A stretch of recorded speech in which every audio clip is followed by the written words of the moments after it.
तेज पुरी गजपति महाराज मुख्यमंत्री मोहन माझी को भेटी आगक रथयात्रा रही पूर्व भेटी गजपति महाराज। ये दृश्य रही जब सीएम को देखा कर मुख्यमंत्री मोहन चरण माझी को देखा कर पुरी गजपति दिव्य सिंह देव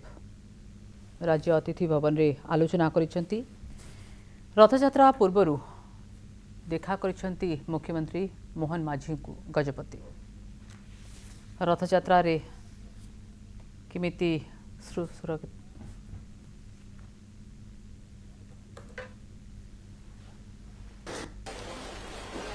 कौन चाहूँ शुणा आमर मुख्यमंत्री एवं आईन मंत्री संगे साक्षात है आगामी रथयात्रा केमी सुरखुर हम ठीक समय सब नीति पालन हम से विषय आलोचना है। जेहेतु वर्ष नवजन दर्शन बड़ निश्चित भाव ये गोटे 1971 मसीहा पर ये तिथि आसुची गोटे दिन में आम 2 दिन नीति करने को होती भक्त मान दर्शन आ श्री गुंडीचा यात्रा दिन 7 तारिख दिन मंदिर भितर हो पार ना कारण आमको नीति ठीक भाव गड़ेले रथ टणा संध्या 5टा बेलू जो योजना कराई संभव हो पार दिन प्राय 1 बेलू पहंडी आरंभ संध्या 5टा बेलू रथ टणा आदि भक्त मान दर्शन आम आरंभ करदे आ संभव हो पारनी आलोचना होती से विषय राज्य सरकार अति शीघ्र आमको सूचना देवे। निश्चित भाव में घोषणा तो हो सारी रत्नभंडार खोला हम तार डिटेल केबे खोला हम कौन समय खोला हम से सब सूचना सरकार देवे। गोटे आलोचना है जे सर किभली भाबे केउ मानको नेकी खोला हम के माने रहिबे के माने न तार तो प्रोसीजर अछि को माने रहिबे रत्नभंडार खोला हला बेलू से अनुसार कार्य हम केउ माने सर रहिबे एमि किछ सर से सब आलोचना ना से डिटेल आलोचना ही नाही तार निर्दिष्ट प्रोसीजर अछि से अनुसार कार्यक्रम हम राज्य सरकार कहिबे अति शीघ्र से माने कहिबे।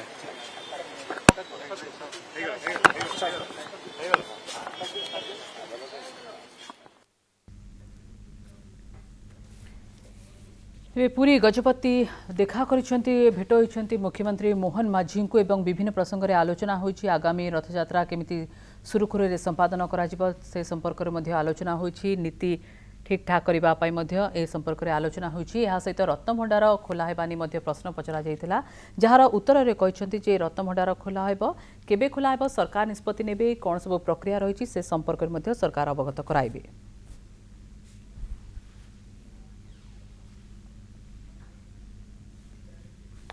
राज्य अतिथि भवन में आलोचना करिसेंती पुरी गजपति एवं मुख्यमंत्री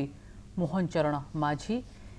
आगक रथयात्रा रही रथयात्रा परिचालना संपर्क में आलोचना होती तेबे एही आलोचना रे ए बैठक रे मध्य आईन मंत्री रही उपस्थित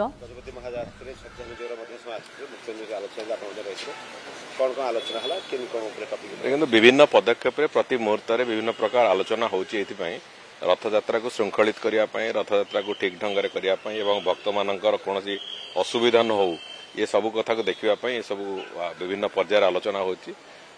माननीय गजपति महाराज आज आसी मुख्यमंत्री महोदय को भेटी संगे गुड़िए भी आलोचना होती रथयात्रा केमती ठीक ढंग से हम से संपर्क में महाराज बहुत गुड़िए अत्यंत गुरुत्वपूर्ण परामर्श थिला ताकू भी राज्य सरकार अत्यंत गुरुत्वर सहित ग्रहण कर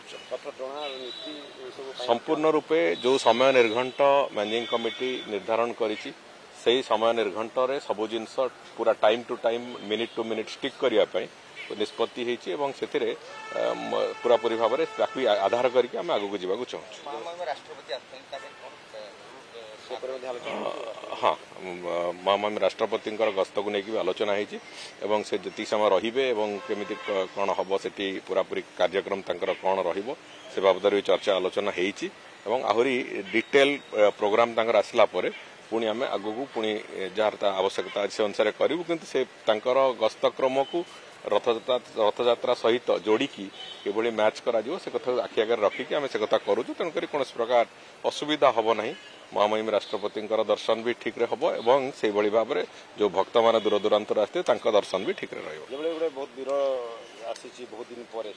गोटे चैलेंज रही गोटे दिन नवजन्म दर्शन ता सहित नेत्रोत्सव गुंडीचा या गोटे चैलेंज रही कि क्राउड मैनेजमेंट देखो क्राउड मैनेजमेंट को निश्चित भाव में आम चेष्टा करूँ केते सुविधा दे हम यात्री मानक सेटा आम निश्चित भाव में सब गुरुत्वपूर्ण कथा बाकी लोक संख्या बढ़िले यात्री संख्या भक्तों संख्या बढ़ाटा आम चैलेंज विषय नुहे विषय हूँ